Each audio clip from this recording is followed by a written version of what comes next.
Зак пел песню «Я желаю одного».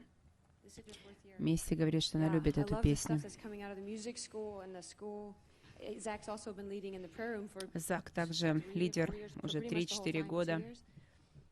Лидер в Доме молитвы. Я люблю, что делает, мне нравится то, что делает Бог с молодыми людьми среди нас.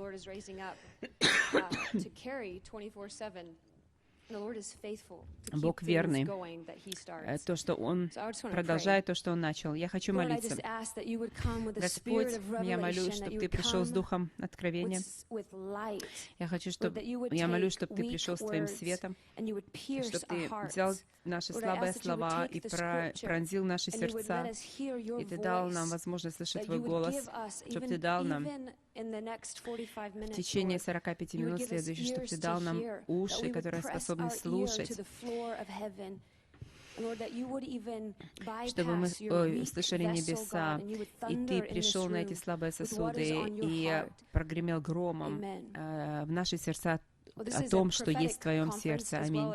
Это пророческая конференция, от то время, как это и молитвенная конференция. Я знаю, что ты приходишь, ты сюда приехал, потому что ты жаждешь пророчества, пророческого дара, пророческого движения. И ты хочешь знать, что Бог говорит, что Он чувствует, что Он делает в нашем поколении.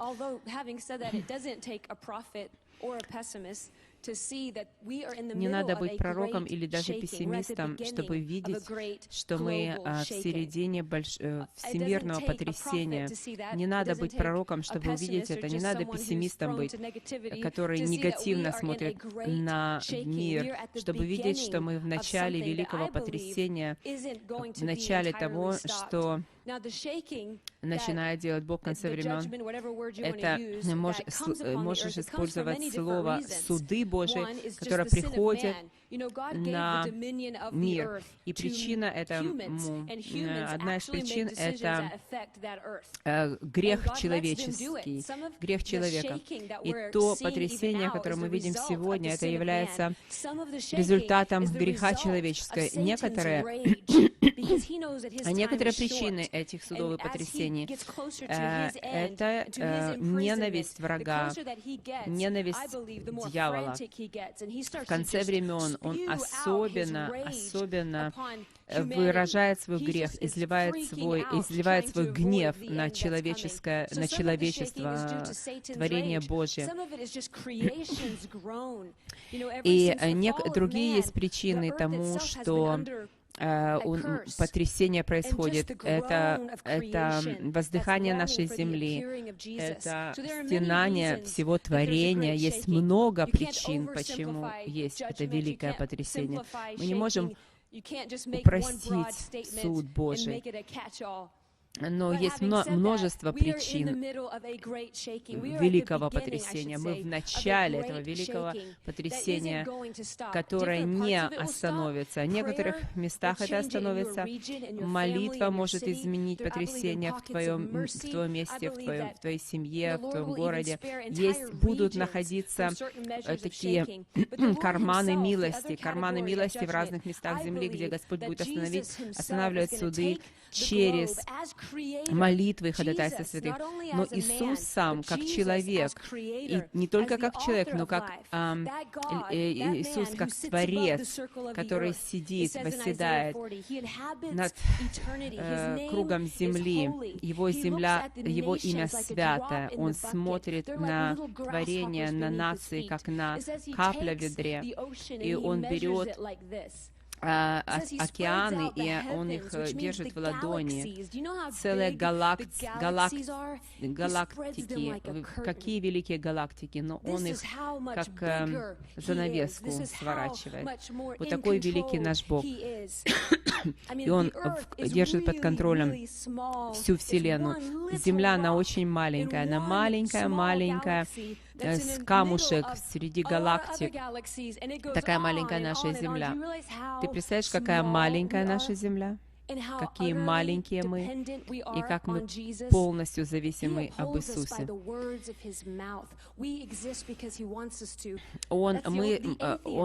Мы существуем благодаря тому, что Он захотел этого. Мы только существуем благодаря Богу. Мы не можем даже дышать без Бога. Злые и добрые, мы берем вдох только благодаря, что Он позволяет этому.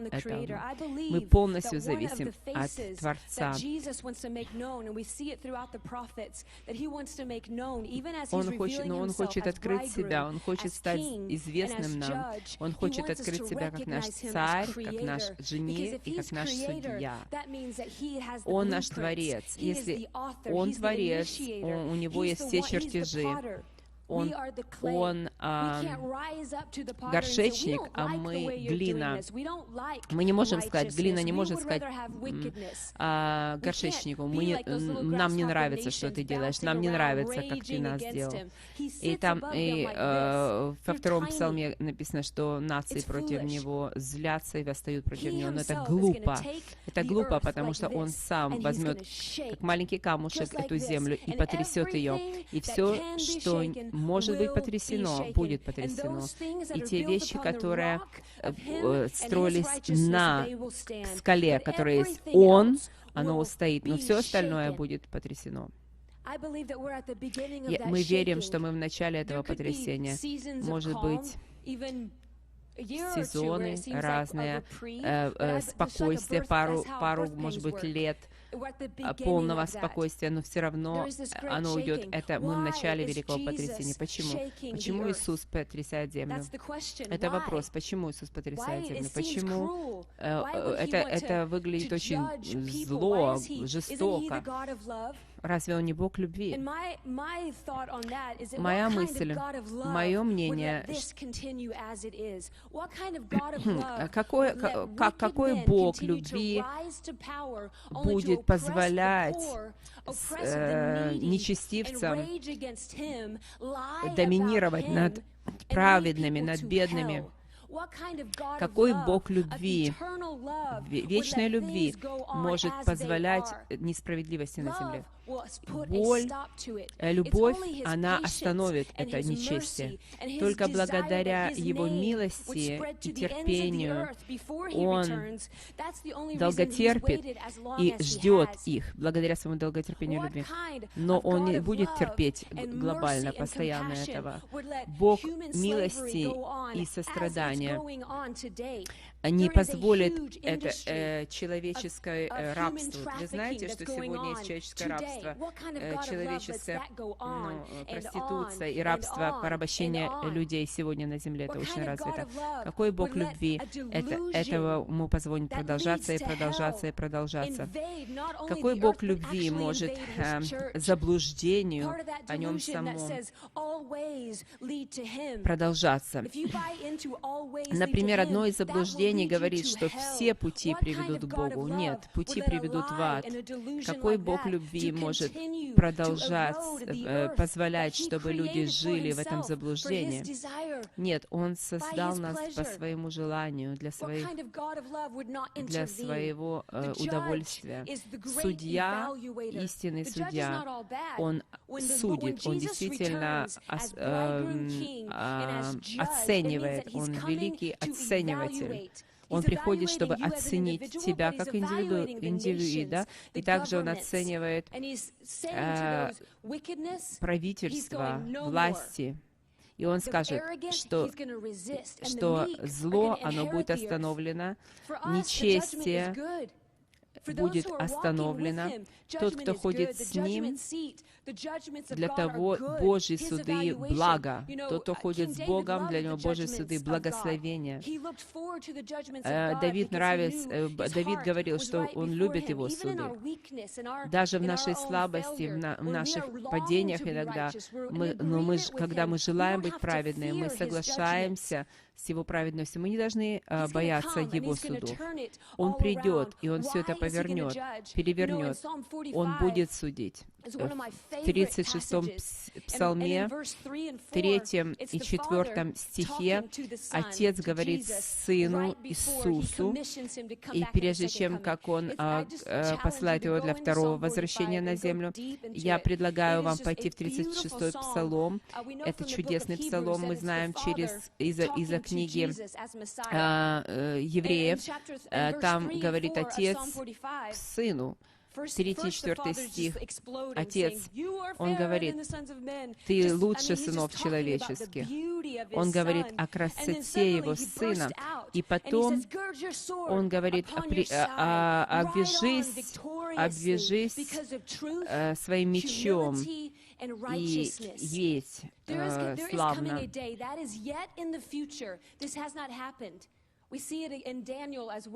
Мы видим также у Даниила, что Иисус на облаках подведен был к Вечному, и Вечный дал ему свиток. Я верю, это в книге Откровений. Это конец времен. Мы в это время, мы видим в Исаии, worldwide prayer movement saying, oh, that you would rend the heavens and come down. Oh, that you would not hold back the yearnings of your heart, your zeal, your strength. So we're on the earth going, oh, that you would rend the heavens, the Spirit and the bride say, come. Oh, do not restrain the yearnings of your heart. Jesus is standing before the Father, where He's been making intercession for 2,000 years, Иисус, Он ходатайствует 2000 лет, просит за нации. И сейчас приходит время, когда эта песня невесты, песня Духа и желание Отца и Духа, когда Отец посмотрит на Сына и скажет, обвяжись мечом, Иисус из Назарета. Ты знаешь, что Иисус, Он в то же время Сын, Он не теоретический Бог, как это у Него. Он просто человек, коричневые глаза, коричневые волосы, невысокий. Он еврей, он человек, он был живой все это время. Это просто поражает меня, если я думаю, что Бог человек. Это не просто какая-то теория какого-то великого Бога. Мы не говорим о человеке, который был мертв 2000 лет. Нет, мы говорим о человеке, который реальный человек, который пришел первый раз с реальной миссией искупить мир. И 2000 лет Он стоял на этом месте, которое называется небеса, и Он ходатайствовал. Он говорит, Отец, излей свой дух с севера на юг. Я хочу больше, чем Израиль. Дай мне язычников. Он молился, дай мне Америку. Он молился, дай мне Азию. И 2000 лет Отец посылал Духа Святого, и Дух Святой приходил, как огонь, вокруг всего земного шара, поднимаясь в сердцах людей и записывая имя Иисуса из Назарета на сердцах мужчин и женщин, и чтобы Евангелие, оно достигло конца земли, и Дух Святой ходил по всей земле. И вы знаете, несколько последних десятилетий, они говорят, ученые, что каждая группа людей, каждая группа языковая, она услышит Евангелие в течение последующих 2-3 десяток лет. И у них будет Библия на своем и родном языке. Мы живем в это время, и близко к этому время, когда молитва Иисуса полностью будет отвечена, что Евангелие услышит весь мир. И какие-то несчастные нации потрясают свой кулак перед Богом. Бог не испуганными. В 2-м псалме написано, что посмеется им. живущий на небесах, потому что ему кажется это смешным. Такое, глупость наша человеческая, что наш Творец, и мы вообще как прах перед Ним. Он Бог, но мы нет. Мы просто Его творение, мы люди. И мы отпали в грех. Это просто невежество, наше великое невежество. История Люцифера, как можно было быть в присутствии Божьем и упасть, он был просто греховный, он просто был гордый. Проблема в его грехе — это гордость и невежество. И вот эта гордость и невежество поселилось в сердцах людей. Мы хотим освободиться от Бога, от нашего Творца. Мы делаем все, что мы можем, чтобы Его выбросить из книг исторических, из книг научных. Мы хотим Его стереть. Какая глупость! Бог, который Творец, Он смеется. Он Бог, а мы нет. Верить Ему — это не значит верить в Него или не верить в Него. Это не позволит Ему существовать или не существовать. Он существует, Он есть. И в нашей падшей природе, в нашей падшей природе человечества мы так сильно отпали от Бога любви. Какой Бог любви позволит этому продолжаться и продолжаться и продолжаться? В какой-то момент Он скажет: «Довольно, припаяшься своим мечом по бедру своем». И Он придет как муж брани, Он придет, чтобы судить землю, Он придет, чтобы восстановить справедливость, и чтобы неправильные вещи стали правильными. Он приходит с жаждой и с ревностью в Его глазах, в Его устах. Он приходит, чтобы судить землю, и мы не остановим Его.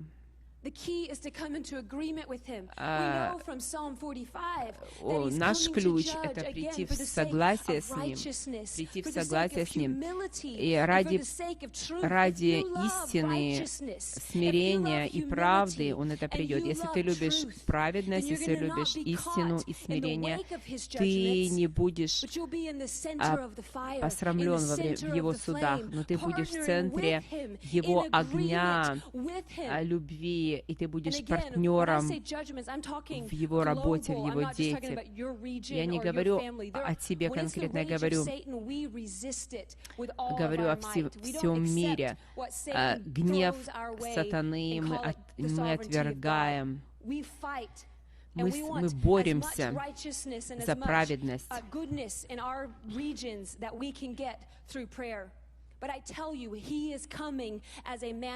Он приходит, и Он является как муж брани, и мы не изменим Его позицию, мы не изменим Его решение.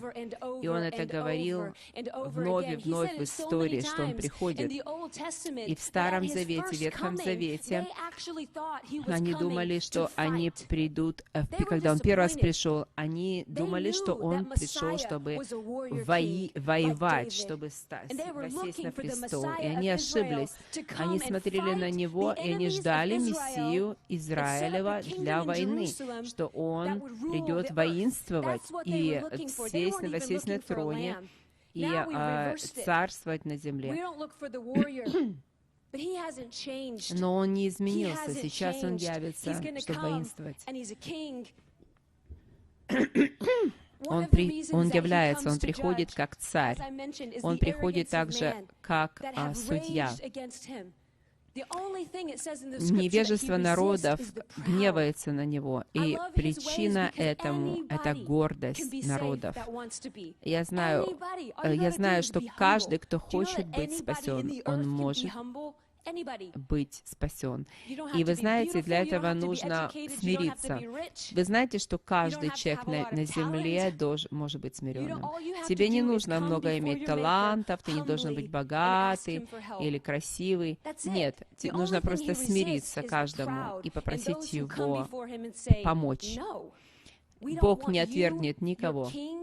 Но гордость народов говорит: нет, мы не хотим себя, мы не хотим Иерусалима, мы не хотим царя евреев, мы не хотим еврейского народа, мы не хотим твою книгу. И вот он идет судить тех, которые в невежестве и гордыне восстали против истины. Они врут, они лгут о нем в обществе, в науке и даже в церкви есть ложь о том, кем является Иисус. Это сокрушает его сердце, потому что он кричит и взывает об истине, и истину он восторжествует. Он не изменился. Он единственный путь. Он только истина в нем. Если ты хочешь прийти к Отцу каким-либо другим образом, иначе как через Иисуса, ты вор, ты лжец, и ты пойдешь в ад. Это не было политически корректно, и то, что он учил в его дни, из-за того, что это не было политически корректно, его убили. Он не хотел стать президентом, но он был убит. Даже перед тем, как он откроется в небесах, Дух Святой придет прежде всего как огонь, поедающий в его храм, в его церковь. Дух Святой придет. Однажды я как ходатай молилась, я услышала голос Божий. Я никогда не слышала так сильно. Я, может, 7 раз в жизни слышала сильно голос Божий. И вот в этот раз услышала очень громко. Господь сказал: что тебе, если я сужу мою церковь? Что до тебя? Потому что они лгут о моей божественности, о моей человечности, они лгут о моем первом пришествии, и они лгут о моем втором пришествии. А что к тебе, если я буду судить свою церковь? Я замолчала. Не вся церковь, конечно же, покорилась этой лжи. Но есть люди, которые жаждут истины. Он поднимает людей, которые верны Ему, но будет великое разделение. И это великое разделение в доме, возникнет в Его доме. Мы не можем, если мы не любим истину, мы будем на неправильной стороне Его судов. Есть разделение даже среди пастухов. Он идет против пастухов, выступает против пастухов, которые лгут о нем. Пастырей, она имеет в виду. Он хочет, чтобы привлечь их к себе. Он хочет, чтобы люди пришли к нему, близко к его сердцу. Но эти пастухи, они лгут о нем. Он не может изменить истину. Истина, она одна. И он приходит ради истины. Он является и придет ради истины и праведности, и ради смирения. В 23 главе Иеремии написано, говорится об этих пастырях, которые лгут на истину и расхищают овец. И что случается, когда они лгут? Он против этого.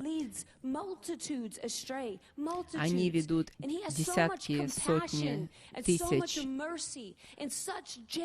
Громадное количество людей ведут от Бога, ведут в неправильное направление. Он явится даже в Его церкви. Он свет прольет на истину, и те, кто любит свет, побегут к Нему и прибегнут к этой истине. В Иеремии написано также, что Он поднимет таких пастырей, которые по Его сердцу. Есть мужчины и женщины в этой комнате. Может быть, ты еще не видел себя как пастырь, но есть мужчины и женщины в этом зале, которые Бог поднимает, чтобы вложить в них свое послание через театр, через музыку, через радио, видеопрограммы, через разные медиа и авеню.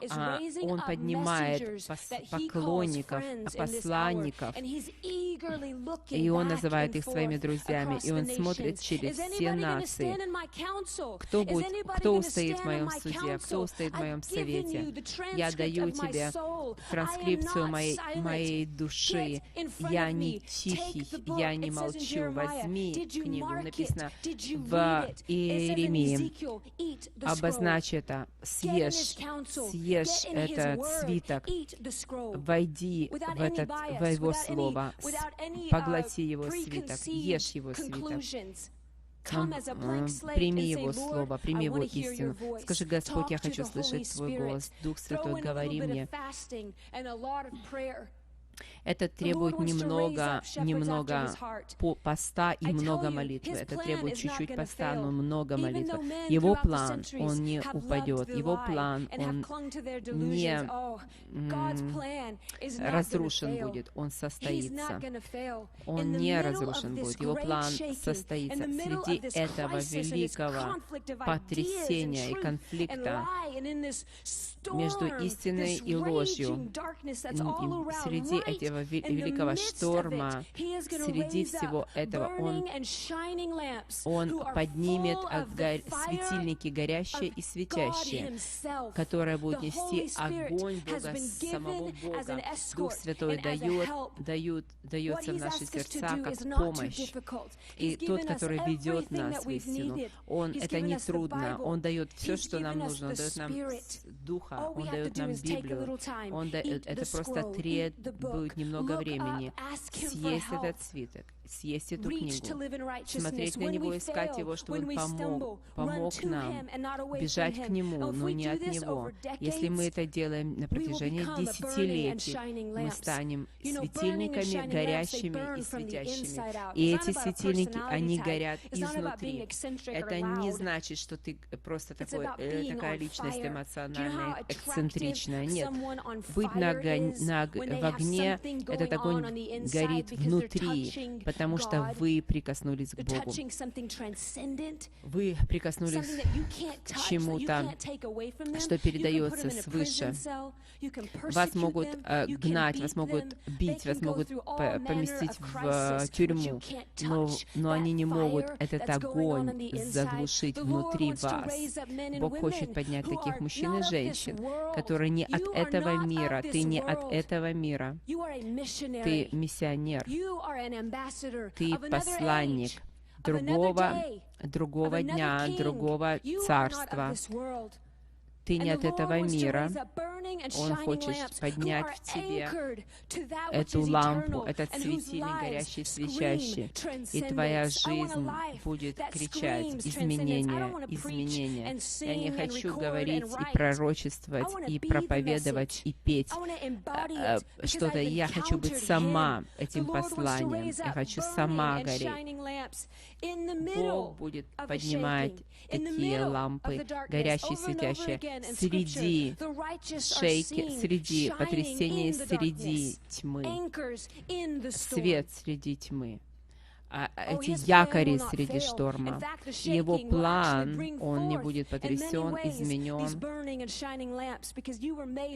Ты был сотворен для огня, ты был сотворен. И во время этого потрясения ты будешь зажжен этим огнем. Огонь зажжется в тебе во время кризиса. И то, что ты на самом деле веришь, оно утвердится. И оно будет испытано, то, во что ты веришь. Оно воистину будет испытано. Иногда я больной и разочарованный, и я борюсь все время с врагом моей жизни. Но вот среди этого, в этой борьбы ты укрепляешься.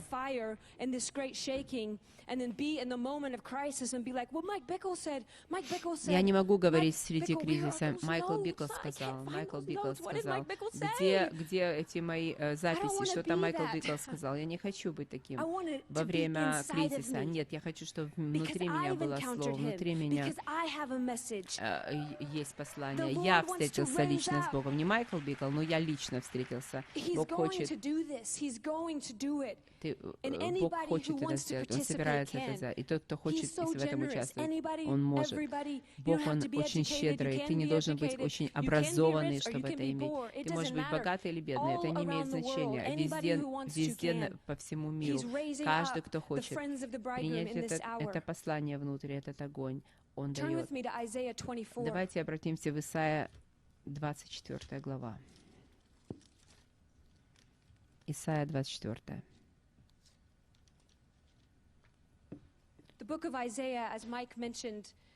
Книга Исаии, как говорит Майкл Бикл в четверг, больше говорит о последнем времени движении, чем какая-либо другая книга в Писании, так же, как и книга Откровений. И мужчины и женщины, которые хотят стать лампой, светильником горящим и светящим, вы должны обратиться в книгу Исаии. Идите глубоко в книгу Исаии, как музыкант и певица. Исайя стала моей любимой книгой для языка. Это имеет эффект на мои мысли, на мои сны, на мою жизнь. Проси Духа Святого, чтобы Он научил тебя этой книге. В Исайя 24 главе Исайя говорит о конце времен, когда будет потрясена вся земля. И как он это описывает, это очень-очень драматично. Он говорит, что земля, она шатается, как пьяный, или как дерево на ветру. Неужели это не удивительная картина? В Исаии говорится о стонах творения. Даже люди хотят изменить человека, греховно хочет изменить даже законы земли, законы природы, но природа говорит, нет, она страдает, она противится этому, как трость на ветру. И тут написано, что Он возьмет и Он потрясет, как смоковницу. Видел земля на сильном ветру, и опадают плоды и даже листья, когда ветер сильно потрясает дерево. Вот так вот будет вся земля. И тогда тут написано, Он говорит о городе смущения и опустошения, и что люди будут искать облегчение, и они будут просить. В 9 стихе они попытаются найти вина. Они не пьют вина. И они ищут и алкоголя, и наркотиков, но не могут даже через это освободиться от этого хаоса и ужаса, который будет на земле.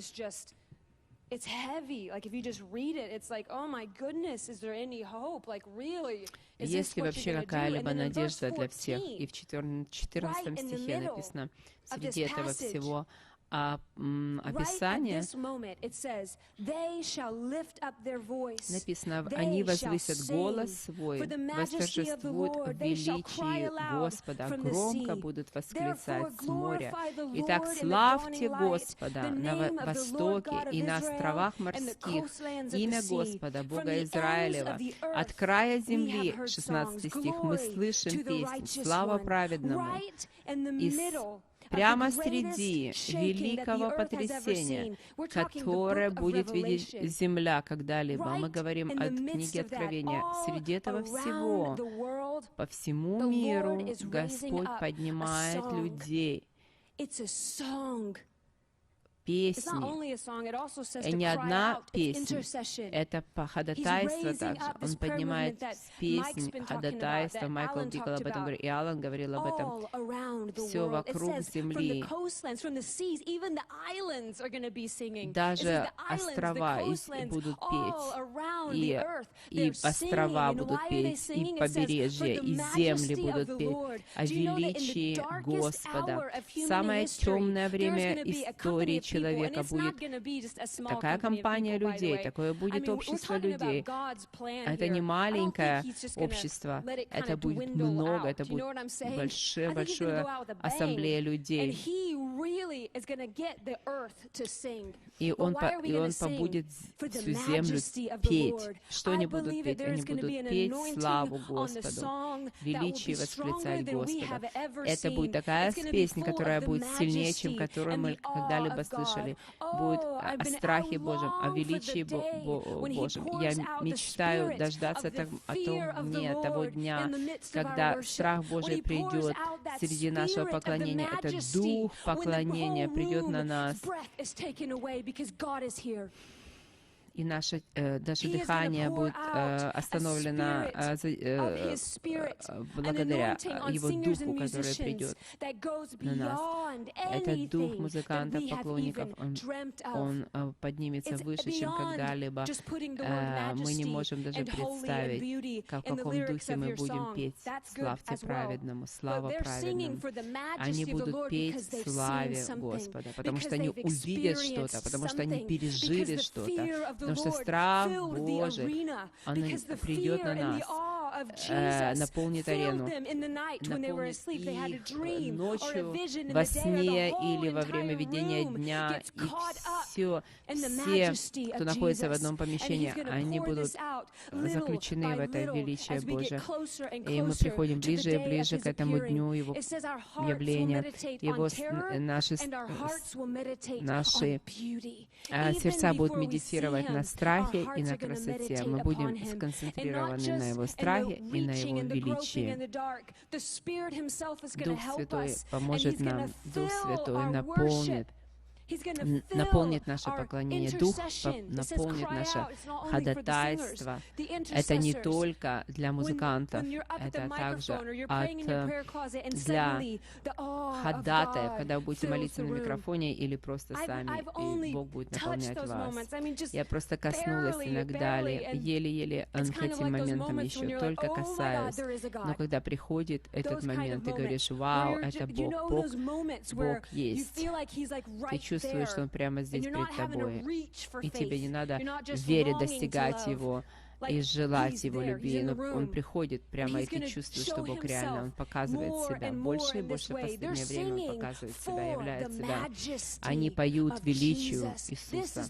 Они поют, возвышают голос и поют о величии Господа.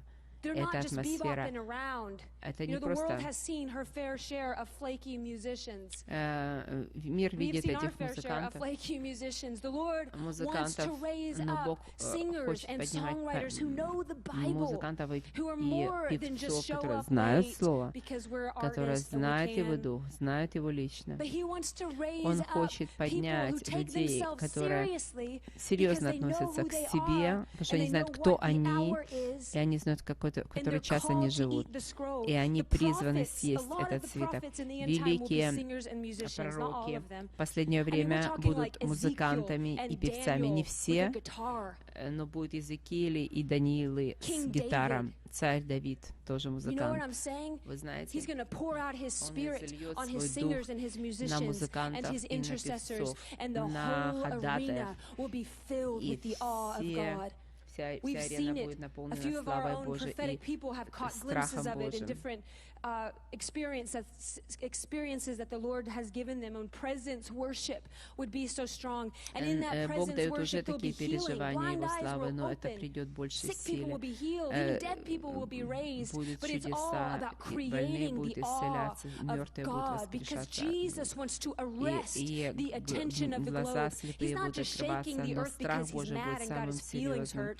Like, take that свидетельством Его earth, присутствия. Это наш Бог. Он хочет привлечь наше внимание, потому что мы были созданы по Его имиджу, Его образу. Он наш Творец. Он потрясет тебя и исполнит свой дом, свой храм своим духом, красотой и страхом. И среди этой красоты и судов сердца людей обратятся к Нему, и это будет работать, это будет работать, это осуществится, это сработает. Он знает нас, Он нас сотворил, Он знает, как привлечь нас к себе. Мы не должны судить. Он говорит, суди меня, но они... Он говорит, люди, они не мотивированы красотой и не мотивированы судом. Не переживайте. И когда Он явится, люди будут мотивированы и судом, и красотой Божией. Они обратятся к Нему. Обратимся в Исайя.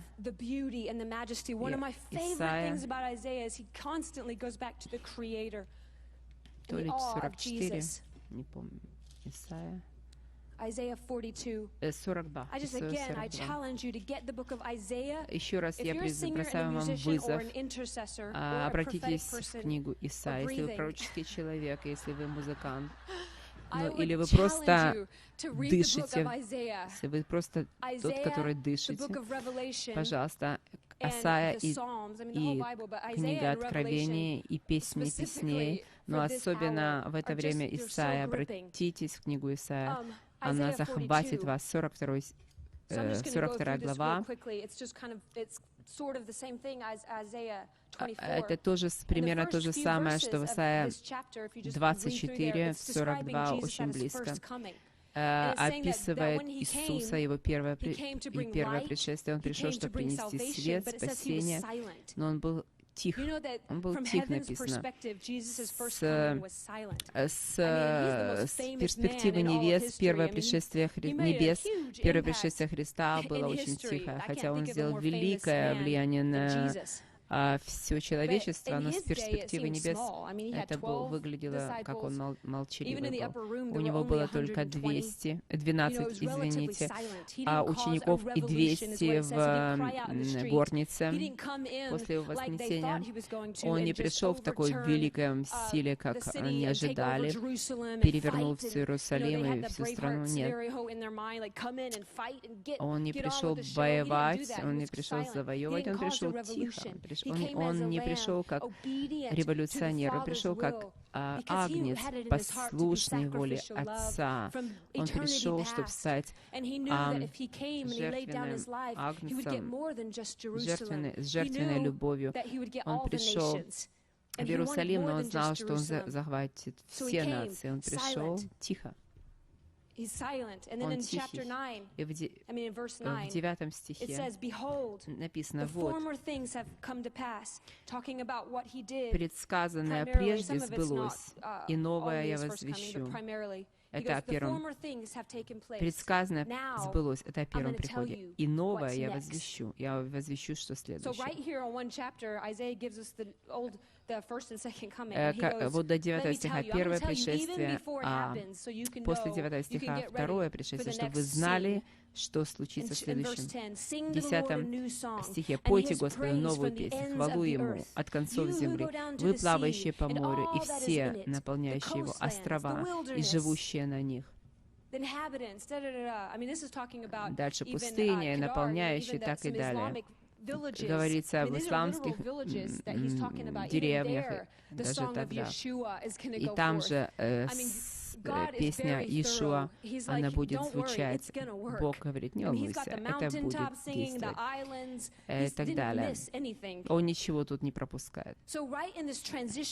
И во время между первым и вторым пришествием, время это изменения, перемещения, мы видим песнь, которая захватывает всю землю.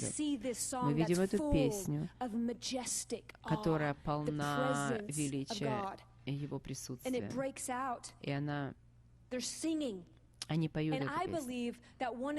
Я верю, что почему он отвечает, он приходит в ответ, как реагируя на эту песнь, которая идет от земли, когда Дух и невеста говорят: приди. Это неправильно, что ты не приходишь, пожалуйста, приди назад, возвращайся, восстанови свой трон на Иерусалиме, сделай все верным, истинным, праведным. И дальше в 14 стихе написано, или в 13, Господь, тогда, английский перевод говорит, тогда, затем, 13 стих, тогда Господь выйдет, как исполин, как муж брани возбудит ревность, воззовет и поднимет воинский крик и покажет себя сильным против врагов своих. Долго я молчал, я терпел, удерживался. Теперь буду кричать, как рожающий, буду разрушать и поглощать все. Опустошу. И теперь мы видим наш драгоценный агнец, наш тихий Иисус. Теперь Он придет в великом гневе, воинствуя. И этот крик, он будет слышен через эти песни, которые Он называет, через ходатайство, через книги, через театр и фильмы, которые Он готовит о себе перед Его пришествием. Это в Его сердце. Я хочу сказать вам короткий сон, который я видела. Бог показал мне очень удивительным образом, сильным образом. 10 лет назад я изучала в то время песни Песней, я была новая, для меня это было все новое. Я ложилась спать и думала о песне Песней, и я вдруг увидела сон. И в этом сне я была в церкви, в конце церкви, и смотрела, что как была мега-церковь, громадный зал, и я в конце, и все смотрят пластично, они все смотрят, все выглядят как машины, как пластиковые, как куклы, и все так красиво одеты, и все такие богатые, роскошные, но выглядит это неестественно, мне хочется отсюда убежать, это все искусственно выглядит. И теперь я слышу ритм, вот такой. Этот ритм изнутри меня пришел, далеко, но как будто бы изнутри меня такой ритм. И внутри я начинаю дрожать, я начинаю бежать в этом ритме. Я начинаю выбегать из двери в этом ритме. Я пробегаю мимо книжного магазина и вижу, что там большие коробки, и в каске и там был, и потом она увидела гроб, а в гробу лежал человек Второй мировой войны, солдат. И потом я выбежала и увидела колоссальный взрыв, как атомные бомбы. От атомной бомбы, видимо, воронка. И я хотела проснуться от этого ужасного сна. И потом неожиданно я стою перед этой ямой, перед этой воронкой, я думаю, нет, я не хочу туда, и даже близко от атомной бомбы взрыва. Хочу выйти, заберите меня отсюда, хочу убежать. Я начала каяться, как я сюда попала, прости меня, Бог. И вдруг я падаю в эту громадную воронку, я падаю, и я упадаю на дно, упала на дно, и там было все красно, и дым, и кровь, как будто хаос, и кровь, и дым, и как хаос, просто как середина войны и разрушения. И мое сердце сильно стучало, и я была так испугана. И ритм я опять слышала, тот же ритм, громче, и он приходит ближе. Я обернулась и увидела Господа. Я увидела Иисуса, и Он бежит в ритме этого в этом ритме. И он бежал, как лев. Знаете, как, естественно, лев будет бежать. Он так бежал, как лев, но в ритме этом. И он смотрел очень интенсивно, очень сильный взгляд у него был. Очень взгляд такой напряженный. И я знала, что он побудил вот этому всему случиться. Он был причиной этого как бы разрушения. Я говорю: Господь, что случится? Что случилось? А он посмотрел на меня, и он говорит, что ревность по Боге моем съедает меня, он мне сказал. И я посмотрела испуганно, я посмотрела вниз на землю, и я сказала: Господь, но в тебе нет зла. Почему ты побудил всему этому случиться? Это же зло, в тебе же нет зла. И он указал в сторону, и я увидела религиозного человека. И вокруг него было какие-то цветы, и он говорит: горе тем, кто называет добро злом и зло добром. И благословенна ты, если ты не обижен, если ты не приткнулся. Благословенна ты, если ты не приткнулся. И горе тому, кто называет зло добром, добро злом. Я сказала: Господь, я была в таком смущении, я не понимаю, говорю: Господь, если это ты, что ты хочешь, чтобы я делала? И он посмотрел на меня, и он сказал: пой, Сион, пой, Сион, пой, Сион, пой. И я проснулась в присутствии Божьем, очень сильно в моей комнате. И я услышала Иеремия 51, о том случае, которое грядет на всю землю. Я не понимала всегда, никогда эти места Писания, но Бог дал мне Слово Божие. Прозвучало Слово Божие. Этот сон до сих пор очень ярко для меня. И Иезекииль, Иеремия, Иоанн возлюбленный, все они говорили о пришествии Его. Мы должны быть теми людьми, которые согласятся с Ним. Давайте встанем вместе.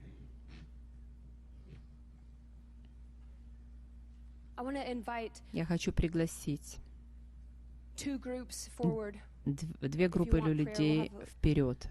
Если вы хотите молитву, две группы людей. Те,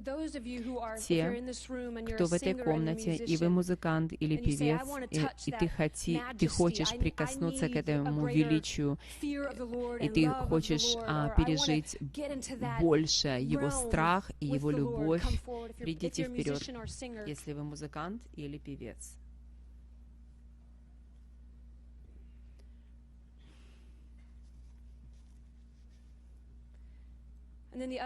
И вторая группа, которую я хочу пригласить, те, которые призваны быть посланниками последнего времени, предтечами. Вы чувствуете, что у вас есть послание предтечи, послание специфическое последних времен. А также я приглашаю вперед. Закройте глаза по всей комнате. Представьте себя Господом. Скажите: Господь, так хорошо, как нам следует, мы Тебя не знаем, но мы дрожим перед Словом Твоим. И мы просим: помоги нам знать Тебя, помоги нам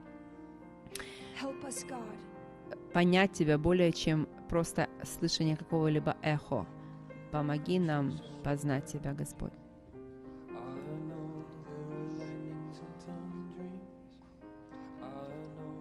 A storm all around you. Holy, holy, holy. I know there are creatures all around you. I know there are lightnings and thunderings. I know there's a storm all around you. Holy, you are holy. Holy, holy. Jesus, you are holy. See 7 lamps of fire burning in. I see a sea of glass mingled with fire burning. I see the Son of Man with eyes of fire burning, burning, burning, burning. I see 7 lamps of fire burning, and I see a sea of glass mingled with fire burning. I see the Son of Man with eyes of fire burning, burning, burning. And I know there are creatures all around you. I know there are lightnings and thundering. Lord, release your grace. I know there's a storm all around. Господь, высвободи свою благодать. Lord, I ask you to mark messengers. Господь, я прошу, чтобы Ты запечатал посланников, поставил свои печати на них. Mark messengers even now. Возьми их прямо сейчас.